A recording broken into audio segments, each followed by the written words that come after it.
ഈശോ മിശിഹായ്ക്ക് സ്തുതിയായിരിക്കട്ടെ. ഞാൻ മാണിപ്പറമ്പിലച്ചൻ. ശൂനായ നോമ്പ് 3-ാം ദിവസം. ശൂനായ മറിയത്തിൻ്റെ വാങ്ങിപ്പ്, സ്ഥലം മാറ്റം അഥവാ സ്വർഗസംവഹനം. അതിനേക്കാൾ നല്ലത് തെയോത്തോക്കസിൻ്റെ ഡൊർമീഷൻ, നിദ്ര, നിത്യനിദ്ര. തെയോത്തോക്കസ് നമ്മൾ ആദ്യത്തെ ദിവസം കണ്ടതാണ്. ആ തിരുനാളിന് ഒരുക്കമായിട്ടുള്ള മറിയത്തിൻ്റെ സ്വർഗസംവഹനം അഥവാ മോക്ഷക്കരേറ്റം എന്നൊക്കെ വിളിക്കുന്ന തെയോത്തോക്കോസിൻ്റെ നിത്യനിദ്ര എന്ന് വിളിക്കുന്ന, അല്ലെങ്കിൽ തെയോത്തോക്കോസ് ഈ ലോകത്തും വാങ്ങി വിട വാങ്ങി അങ്ങേ ലോകത്തേക്ക് ഉടലോടെ പോയ, ആത്മശരീരങ്ങൾ പോയ ആ തിരുനാളിന് ഒരുക്കമായിട്ടുള്ള നോമ്പ്, ശൂനായ നോമ്പിൻ്റെ 3-ാം ദിവസം. നമ്മൾ ഇന്നലെ ധ്യാനിച്ച ഒരു യാമപ്രാർത്ഥന, പഴയ യാമപ്രാർത്ഥനയുടെ ഒരു പ്രാർത്ഥന, അതിൻ്റെ ഒരു വശം ഞാൻ ഇന്നലെ പറഞ്ഞു. മറുവശം ഇന്ന് പറയാൻ ആഗ്രഹിക്കുകയാണ്. അപ്പോൾ നമ്മൾ ആ യാമപ്രാർത്ഥനയിൽ പാടിയിരുന്ന പാട്ട് ഒന്നുകൂടി കേൾക്കാം. നമ്മൾ ഇന്നലെ കേട്ടത് തന്നെയാണ്, ഒന്നുകൂടി കേൾക്കാം. മുള്ളുമരത്തെ ദഹിപ്പിക്കാത്തതിലേറിയ തീ, ശൈലത്തിൽ കണ്ടവനാം ദർശകനാം മോശേ, പുത്രാഗ്നിയിൽ എരിയാത്തവളം കന്യകയാകും മറിയാമൻ ദൃഷ്ടാന്തം തൻ ഈ ദൃശ്യം. മുള്ളുമരത്തെ ദഹിപ്പിക്കാത്തതിലേറിയ തീ, ശൈലത്തിൽ കണ്ടവനാം ദർശകനാം മോശേ, പുത്രാഗ്നിയിൽ എരിയാത്തവളം കന്യകയാകും മറിയാമിൻ ദൃഷ്ടാന്തം തൻ ഈ ദൃശ്യം. നമ്മൾ ഇന്നലെ കണ്ടു ഈ പഴയ നിയമത്തിലെ കത്തുന്ന മുൾപ്പടർപ്പുമായിട്ട് ബന്ധപ്പെട്ട് മറിയത്തമ്മിൽ നമ്മൾ ഇന്നലെ കണ്ടു. മറിയത്തിൻ്റെ കന്യകാത്വം ഇല്ലേ, പുത്രൻ ദൈവം തന്നെയാണ്. പുത്രൻ വന്നിട്ടും അത് എരിഞ്ഞു പോകാതെ കന്യകാത്വം നിലനിർത്തിക്കൊണ്ട് തന്നെ അവൾ പുത്രനെ ഗർഭം ധരിച്ച കാര്യമൊക്കെ നമ്മൾ ഇന്നലെ സൂചിപ്പിച്ചു. നമുക്ക് ഇന്ന് അതിൻ്റെ ഈ പുത്രാഗ്നിയിൽ എരിയാത്തവളാം എന്നുള്ളതിന് മറ്റൊരു അർത്ഥം കൂടിയുണ്ട്. അത് നമ്മളെ നേരിട്ട് ബാധിക്കുന്നതാണ്. അതുകൊണ്ട് നമുക്ക് ചിന്തിക്കാം. ആദ്യ മനുഷ്യനായ ആദം പാപം ചെയ്തു.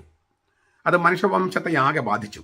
റോമാലേഖനം 5:12 പൗലോസ്ലീഹ പറയുന്നുണ്ട്, ഒരു മനുഷ്യനാൽ പാപവും പാപത്താൽ മരണവും ലോകത്തിൽ കടന്നു. അപ്രകാരം എല്ലാവരും പാപം ചെയ്യുകയാൽ മരണം സകല മനുഷ്യരിലേക്കും കടന്നിരിക്കുന്നു. ആദ്യ മനുഷ്യൻ എന്ന് പറയുന്ന ആദാം മറ്റെല്ലാ മനുഷ്യർക്കും മാനദണ്ഡമായിരുന്നു. ആദ്യ മനുഷ്യൻ മറ്റെല്ലാവർക്കും മാനദണ്ഡമായിരുന്നു. എന്താണ് മാനദണ്ഡം എന്ന് പറഞ്ഞാൽ, ഞാൻ എളുപ്പത്തിൽ ഒരു ഉദാഹരണം പറയാം. ഈ മനുഷ്യൻ്റെ ഉത്ഭവത്തെക്കുറിച്ച് പരിണാമ സിദ്ധാന്തമാണ് ശാസ്ത്രം പഠിപ്പിക്കുന്നത്. അതൊരു സിദ്ധാന്തം മാത്രമാണ്, തെളിയിക്കപ്പെട്ടിട്ടില്ല. നമ്മൾ വിശ്വാസികൾക്ക് അത് അത്ര സ്വീകാര്യവുമല്ല. എങ്കിലും കുറേ പേർ അത് വിശ്വസിക്കുന്നുണ്ട്, യൂണിവേഴ്സിറ്റി പഠിപ്പിക്കുന്നുണ്ട്. അപ്പോൾ അവർക്ക് വേണ്ടി അവർ ഉപയോഗിക്കുന്നൊരു ഉദാഹരണം നമുക്ക് പറയാം. വിശ്വാസികൾക്ക് അത്ര ആവശ്യമുള്ളതല്ല, പക്ഷെ നമുക്ക് വിശ്വാസത്തെ പഠിപ്പിക്കാൻ അത് ഉപയോഗിക്കുമെങ്കിൽ അതിൽ തെറ്റില്ലല്ലോ. ഈ പരിണാമ സിദ്ധാന്തം അനുസരിച്ച് ആദ്യ മനുഷ്യൻ്റെ അപ്പൻ ആരായിരുന്നു? പരിണാമ സിദ്ധാന്തം അനുസരിച്ച് ആദ്യത്തെ മനുഷ്യൻ്റെ അപ്പൻ നമുക്കൊന്നുകൂടി വ്യക്തമാക്കാം. പരിണാമ സിദ്ധാന്തം എന്ന് പറഞ്ഞ ശാസ്ത്രീയ സിദ്ധാന്തം അനുസരിച്ച് ആദ്യത്തെ മനുഷ്യന് മാനുഷിക പിതാവ് ഉണ്ടായിരുന്നോ? ആദ്യത്തെ മനുഷ്യന് മാനുഷിക പിതാവ് ഉണ്ടായിരുന്നോ? ഇല്ല. അപ്പോൾ ആദ്യത്തെ മനുഷ്യന് ശാസ്ത്രം അനുസരിച്ച് മാനുഷിക പിതാവില്ല, പക്ഷെ അദ്ദേഹത്തിൻ്റെ മക്കളൊക്കെ മനുഷ്യരാണ്. ആദ്യ മനുഷ്യന് ശാസ്ത്രം അനുസരിച്ച് മാനുഷിക പിതാവില്ല ആദ്യത്തെ മനുഷ്യന്, പക്ഷെ അദ്ദേഹത്തിൻ്റെ മക്കളെല്ലാം മനുഷ്യരാകാൻ തുടങ്ങിയിരിക്കുന്നു. അപ്പോൾ ആദ്യ മനുഷ്യനൊരു മാനദണ്ഡമാണ്. അവന് മാനുഷിക പിതാവില്ല, പക്ഷെ അവൻ്റെ മക്കളൊക്കെ മനുഷ്യരാണ്. അപ്പോൾ ആദ്യ മനുഷ്യൻ ഒരു മാനദണ്ഡമാണ്. ഇതിനാണ് ഒരു മാനദണ്ഡത്തിൻ്റെ ഒരു ഉദാഹരണമാണ്, നല്ല ഉദാഹരണമാണിത്.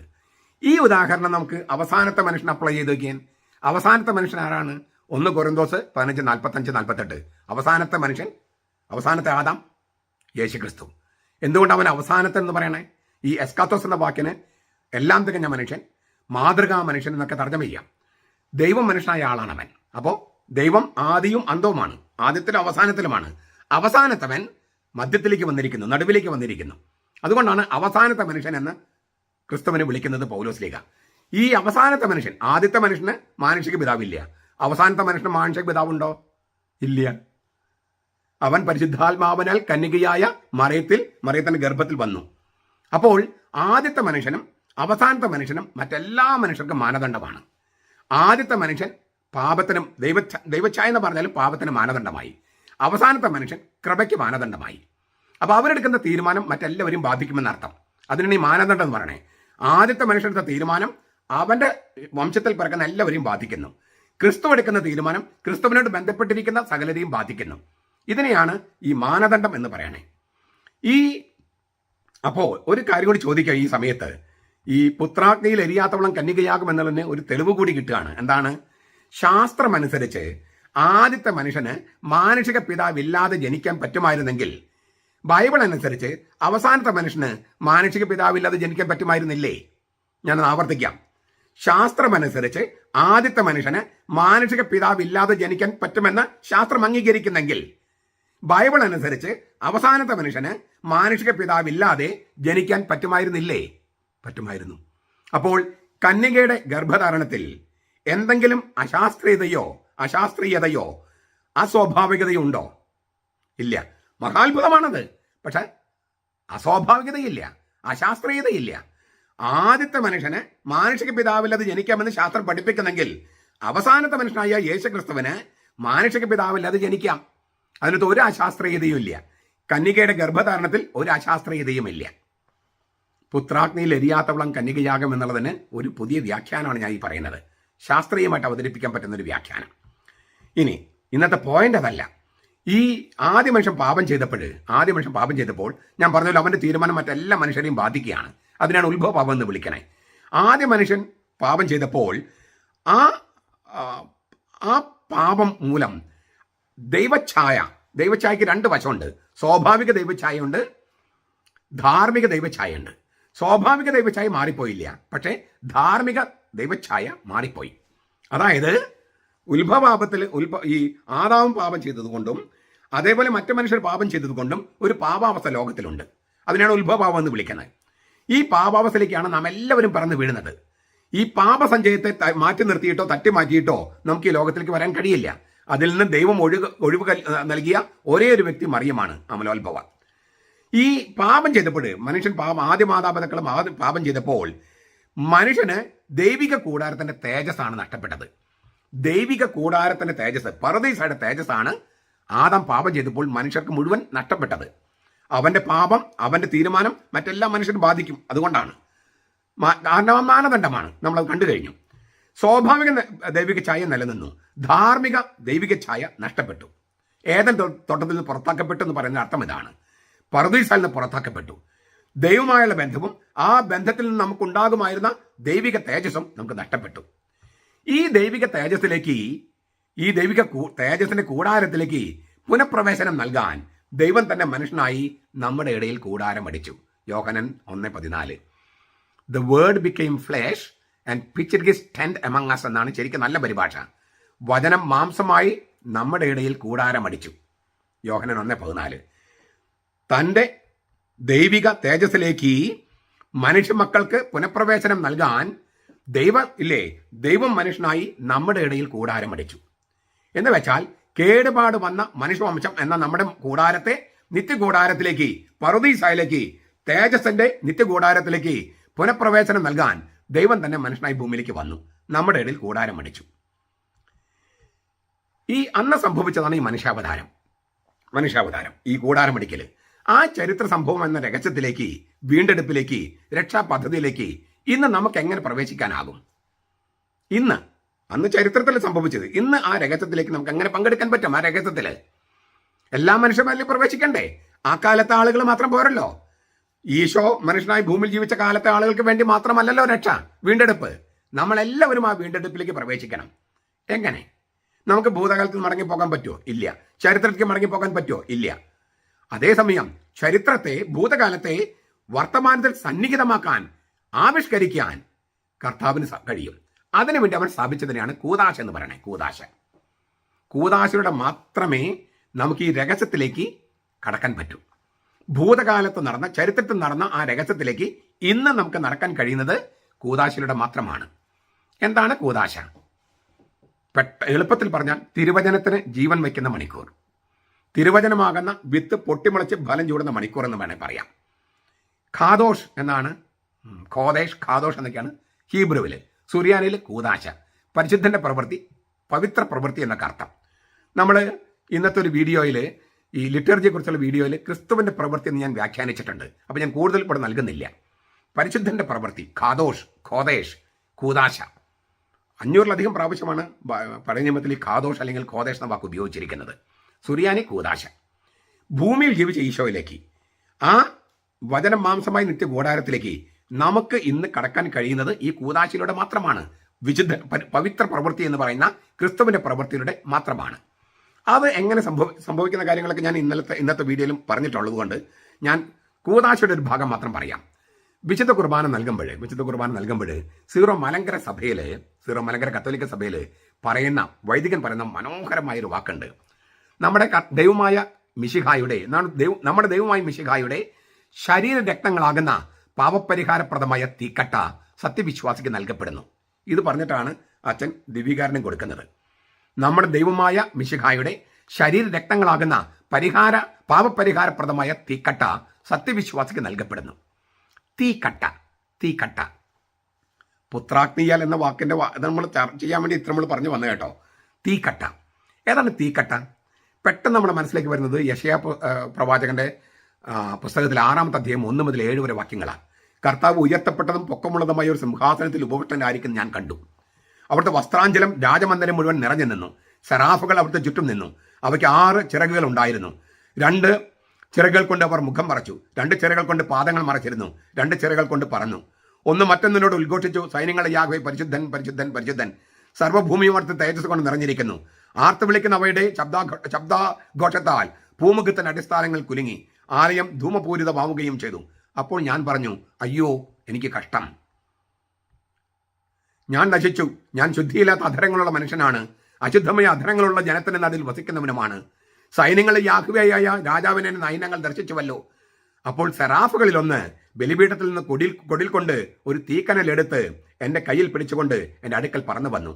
അവനത് എൻ്റെ അധരങ്ങളെ സ്പർശിച്ചിട്ട് പറഞ്ഞു, ഇത് നിന്റെ അധരങ്ങളെ സ്പർശിച്ചിരിക്കുന്നു, നിന്റെ മാലിന്യം നീക്കപ്പെട്ടു, നിന്റെ പാപം മാറ്റപ്പെട്ടിരിക്കുന്നു. ഈ പ്രാർത്ഥന അച്ഛന്മാർ ഇത് കേൾക്കുന്നുണ്ടെങ്കിൽ, ഈ വീഡിയോ കേൾക്കുന്ന നിങ്ങൾക്ക് പെട്ടെന്ന് ഓർമ്മ വരുമല്ലോ. നിങ്ങൾ ഈ ബേമയിൽ നിന്നും മധുബഹയിലേക്ക് കയറി ചെന്നിട്ട് ഒരു കൂശാപ്പ പ്രാർത്ഥന ചൊല്ലും. 2-ാമത്തെ കൂശാപ്പ പ്രാർത്ഥന എനിക്ക് തോന്നുന്നു ഇത് ഇല്ലേ. ബലിപീഠത്തിൽ ചെല്ലുമ്പോൾ നമ്മൾ പ്രാർത്ഥിക്കുന്നത്, എനിക്ക് ദുരിതം, ഞാൻ അസ്വസ്ഥനായിരിക്കുന്നു, കാരണം എൻ്റെ അധരങ്ങൾ അശുദ്ധമാണ്, അശുദ്ധമായ അധരങ്ങളുള്ളവരുടെ മധ്യേ ഞാൻ വസിക്കുന്നു. ബലവാനും കർത്താവുമായ ദൈവത്തെ ഞാൻ കണ്ടു, ഇത് ദൈവത്തിന്റെ ഭവനമല്ലാതെ മറ്റൊന്നുമല്ല ഇല്ലേ എന്ന് പറഞ്ഞിട്ട് എങ്ങനെ പ്രാർത്ഥിക്കല്ലേ. അതായത് ദൈവത്തിന്റെ ആലയമാണത്, ദൈവത്തെ മുഖത്തോടുമ്പം കാണുകയാണ്. അപ്പോൾ പാപാവസ്ഥയെക്കുറിച്ച് ഈ യേശയ്യ പാപാവസ്ഥയെക്കുറിച്ച്, തൻ്റെ പാപാവസ്ഥയെക്കുറിച്ച് ബോധവാനായതുപോലെ പുരോഹിതൻ പാപാവസ്ഥയെക്കുറിച്ച് ബോധവാനാകാണ്. എന്നിട്ട് അവിടെ നിൽക്കാൻ അസ്വസ്ഥനായിട്ടാണ് തിരിഞ്ഞു നിന്ന് ജനങ്ങളോട് പറയുന്നത്, ഈ കുർബാനയുടെ കരങ്ങൾ വഴി പൂർത്തിയാക്കാൻ നിങ്ങൾ എനിക്ക് വേണ്ടി പ്രാർത്ഥിക്കുക, എനിക്കൊന്നും ശക്തി തരും, എനിക്കിവിടെ നിൽക്കാൻ വയ്യ, ഞാൻ ദൈവത്തെ മുഖത്തോടുമ്പം കാണുകയാണ്. അപ്പോൾ ഇതുകൊണ്ടാണ് ഈ ദേവാലയം വീതിയൊക്കെ ഇട്ട് മറക്കണമെന്ന് പറയണേ. കാരണം സ്വർഗത്തിലേക്ക് പ്രവേശിക്കുകയാണ്, സ്വർഗത്തിലേക്ക് കടക്കുകയാണ് വൈദികൻ. ഈ ഭൂമി എന്ന് പറഞ്ഞ കൈക്കല, ജനങ്ങൾ നിൽക്കുന്ന സ്ഥലം, അതിൻ്റെ അവിടുന്ന് ഒരു ഉയർത്തപ്പെട്ട പീഠത്തിലാണ് ബേമ എന്ന് പറയണേ. അവിടെ നിന്നും അച്ഛൻ സ്വർഗത്തിലേക്ക് പോവുകയാണ്. സ്വർഗത്തിൽ ചെല്ലുമ്പോൾ ദൈവത്തിൻ്റെ ആലയത്തിൽ കിടക്കുകയാണ്, ദൈവത്തെ മുഖത്തോടും കാണുകയാണ്. അപ്പം അച്ഛൻ ആകെ അസ്വസ്ഥനാകുകയാണ്. അപ്പോഴാണ് പറഞ്ഞ് ജനത്തോട് പറയുന്നത്, എനിക്ക് വേണ്ടി പ്രാർത്ഥിക്കുക, ഈ കുർബാനൻ്റെ കരങ്ങൾ വഴി പൂർത്തിയാക്കാൻ നിങ്ങൾ എനിക്ക് വേണ്ടി പ്രാർത്ഥിക്കൂ എന്നൊക്കെ പറയണേ. അപ്പോൾ ഇതേ ദർശനം തന്നെയാണ്. അപ്പം ഇങ്ങനെ യെശയ്യാ ആകെ വല്ലാതെ അസ്വസ്ഥനായപ്പോൾ സെറാഫുകളിലൊന്ന് കൊടില് കൊണ്ട് ഒരു തീക്കട്ടയെടുത്ത് അവൻ അധരങ്ങളെ സ്പർശിച്ചു. നമ്മൾ ഇന്നലെ കണ്ടു, കത്തുന്ന മുൾപ്പടർപ്പിൽ ദൈവം, തീക്കട്ട, കത്തുന്ന മുൾപ്പടർപ്പിൽ തീക്കട്ട ദൈവമാണ്.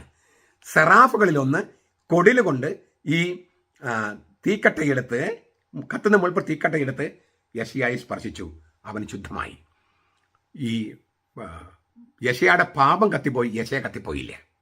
അതാണ് ദൈവത്തിൻ്റെ രീതി. ഇതാണ് കത്തുന്നു എരിഞ്ഞു പോകുന്നില്ല. ആ മുൾപ്പടർപ്പ് നമ്മൾ ഇന്നലെ കണ്ടതാണ്.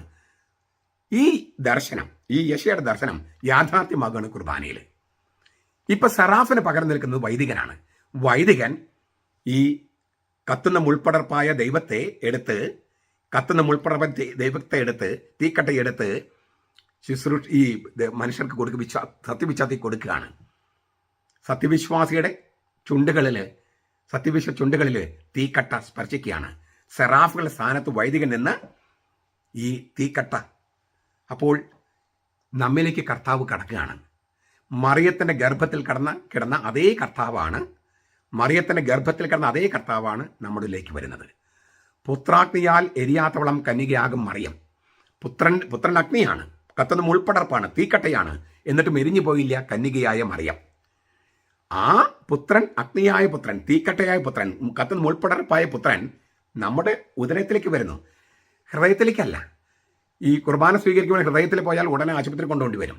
ഉദരത്തിലേക്ക് പോകുന്നു. ഉദരത്തിൽ ചെന്നിട്ട് എന്താ സംഭവിക്കുന്നത്? നമ്മുടെ മാംസത്തിന് മാംസവും രക്തത്തിന് രക്തവുമായിട്ട് ഒന്നാകുന്നു. എന്നിട്ടും നമ്മൾ കത്തിപ്പോകുന്നില്ല, എരിഞ്ഞു പോകുന്നില്ല. പുത്രാഗ്നിയാൽ എരിയാത്തവളാം കന്യകയാകും മറിയമെന്ന് പറഞ്ഞത് ക്രിസ്ത്യാനികൾക്കും ബാധകമാകുകയാണ്. പുത്രാഗ്നിയാൽ എരിയാത്തവരാം ക്രിസ്ത്യാനി. പുത്രാഗ്നിയാൽ എരിയാത്തവരാം ക്രിസ്ത്യാനി. കന്യകയായ മറിയത്തിന്റെ ഗർഭത്തിൽ കിടന്ന അതേ കർത്താവ് ഇപ്പോൾ നമ്മുടെ ഉള്ളിലേക്ക് വരുന്നു, നമ്മുടെ ഉദരത്തിൽ കിടക്കുന്നു. എന്നിട്ട് നമ്മൾ എരിഞ്ഞു പോകുന്നില്ല. എന്തുകൊണ്ട് എരിഞ്ഞു പോകുന്നില്ല? മാമോദിസ സ്വീകരിക്കുമ്പോൾ നമ്മൾ പരിശുദ്ധാത്മാവിനാൽ വലയം ചെയ്യപ്പെടുകയാണ്. ക്രിസ്തുവിനെ ധരിക്കുവനെന്നാണ് പറയണേ, ഇല്ലേ? വസ്ത്രം ധരിക്കുന്ന പോലെ പരിശുദ്ധാത്മാവിനെ കൊണ്ട് പൊതിയാണ്. അപ്പോൾ നമ്മുടെ ശരീരം തന്നെ പരിശുദ്ധാത്മാവിന്റെ ആലയമാകും.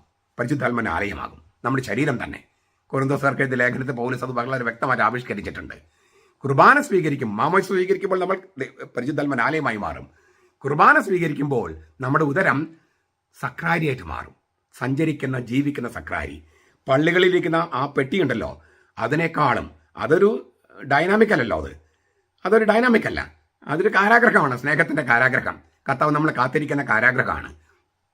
ആ സക്രാരിയേക്കാൾ ജ്വലിക്കുന്ന, ഡൈനാമിക്കായ, സഞ്ചരിക്കുന്ന, ജീവിക്കുന്ന സക്രാരിയാണ് നമ്മുടെ ഉദരം. പുത്രാഗ്നിയാൽ എരിഞ്ഞു പോകാത്ത ക്രിസ്ത്യാനി. ഇത് കത്തോലിക്കർക്ക് മാത്രം, അല്ലെങ്കിൽ കത്തോലിക്ക പാരമ്പര്യമുള്ളവർക്ക് മാത്രമേ ചേരൂ കേട്ടോ. അതുകൊണ്ട് ശൂനായ നോമ്പും ഈ കത്തോലിക്ക പാരമ്പര്യമുള്ളവർക്കേ ചേരൂ. യഹോവ സാക്ഷികൾ, പെന്തക്കോസ്തുകാർ, ദൈവസഭക്കാർ, അങ്ങനെ കത്തോലിക്ക സഭ വിട്ടുപോയ ആളുകളൊക്കെ കത്തോലിക്ക സഭയ്ക്ക് തിരിച്ചു വരിക. അപ്പോൾ പുത്രാഗ്നിയാൽ എരിയാത്തവനാം ക്രിസ്ത്യാനി എന്നത് നിങ്ങൾക്കും ചേരും, നിങ്ങൾക്കും സാധിക്കും.